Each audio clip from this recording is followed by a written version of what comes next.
आज इस वीडियो में हम सीखेंगे कि अकाउंटेंसी के प्रोजेक्ट के लिए एक कंपनी की एनुअल रिपोर्ट को हम किस तरीके से सर्च करें। तो सबसे पहले आप गूगल पे जाके सर्च करें बीएससी इंडिया की साइट को सर्च करें।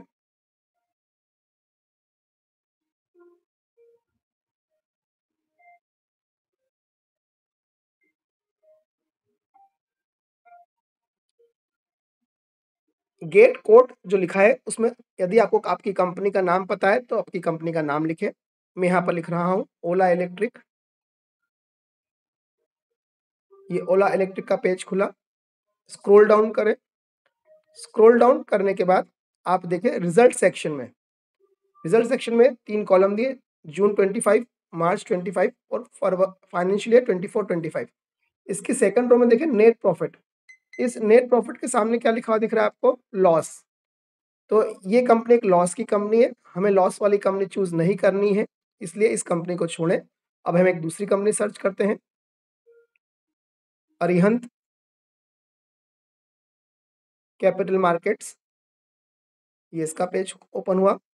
स्क्रॉल डाउन करें। इसके रिजल्ट सेक्शन में देखें तो यहाँ पर नेट प्रॉफिट दिखाई दे रहा है 52.98, मीन्स यह कंपनी एक प्रॉफिटेबल कंपनी है। वापस से थोड़ा स्क्रॉल अप करें। इस ऑरेंज एरो पे टिक करें, फाइनेंशियल पे टिक करें, एनुअल रिपोर्ट्स पे टिक करें। इस 2025 वाले कॉलम में आगे जाके डाउनलोड्स पे टिक करें, तो ये अरिहंत कैपिटल की एनुअल रिपोर्ट डाउनलोड हो जाएगी। इसका इंडेक्स पेज देखें। इस इंडेक्स पेज में आप देखेंगे यहाँ पर एक कंसोलिडेटेड बैलेंस शीट दी है और एक स्टैंड अलोन बैलेंस शीट दी है। तो पेज नंबर 116 पे स्टैंड अलोन बैलेंस शीट देखें। कभी भी कंसोलिडेटेड डाटा का यूज न करें। तो पेज नंबर 116 पर हम जाएं।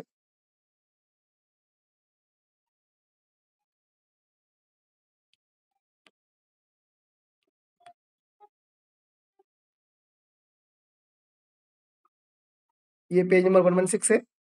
बैलेंस शीट के नीचे आप जब देखेंगे तो आपको स्टेटमेंट ऑफ प्रॉफिट लॉस दिखाएगा।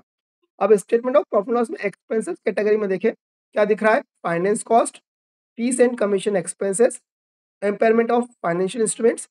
अब ये कंपनी एक ट्रेडिंग या मैन्युफैक्चरिंग कंपनी नहीं है, क्योंकि इसमें कहीं पर भी गुड्स की परचेस नहीं दिखाई दे रही है। तो आपको प्रोजेक्ट मैन्युफैक्चरिंग या ट्रेडिंग कंपनी में बनाना चाहिए, और ये फाइनेंस कंपनी है, इसलिए इस कंपनी का अभी हम यूज नहीं कर पाएंगे। तो हम वापस बैक जाके एक और कंपनी सर्च करें, जंबो बैग्स। इसे सर्च करा।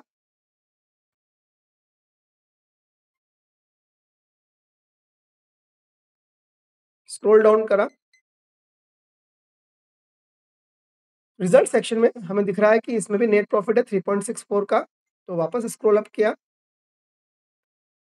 ऑरेंज एरो को टिक करा, फाइनेंशियल में गए, एनुअल रिपोर्ट्स में गए। यहाँ 2025 के कॉलम में आप देखें डाउनलोड पीडीएफ डाउनलोड किया, कंपनी की एनुअल रिपोर्ट आ गई।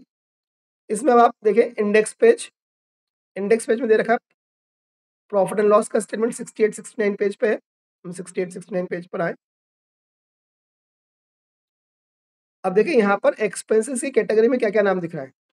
कॉस्ट ऑफ मटेरियल कंज्यूम दिखा, change in inventory and finish goods. ध्यान दें, जब आप फॉर्मेट पढ़ते हैं स्टेटमेंट ऑफ प्रॉफिट लॉस का, तो एक्सपेंसेस में 3 आइटम आते हैं स्टार्टिंग के 3। Cost of material consume, purchase of stock in trade जो यहाँ पर नहीं दिख रहा है, और थर्ड वन होता है change in inventory of finish goods, work in progress and stock in trade. तो इन 3 में से 2 आइटम दिखना चाहिए, तो 2 आइटम दिख रहे हैं, कॉस्ट ऑफ मटेरियल कंज्यूम्ड और change in inventory of finish goods. तो ये कंपनी हमारे सारे क्राइटेरिया को फुलफिल करती है। देखिए क्राइटेरिया क्या है? पहला क्राइटेरिया ईयर 31 मार्च 25 का डाटा हो। दूसरा क्राइटेरिया क्या है? आपको प्रॉफिट चाहिए, तो ये यहाँ पर दिख रहा है प्रॉफिट या लॉस फॉर द ईयर 323.71। और साथ में यह एक ट्रेडिंग और मैन्युफैक्चरिंग कंपनी भी है, क्योंकि इसमें cost of material consume, change in inventory and finish good given है। तो ये कंपनी आपके अकाउंटेंसी के प्रोजेक्ट को बनाने के लिए सही रहेगी। तो इस कंपनी का यूज करके आप प्रोजेक्ट बना सकते हैं। नेक्स्ट वीडियो में हम सीखेंगे प्रोजेक्ट के लिए डाटा किस तरीके से कैलकुलेट किए जाए।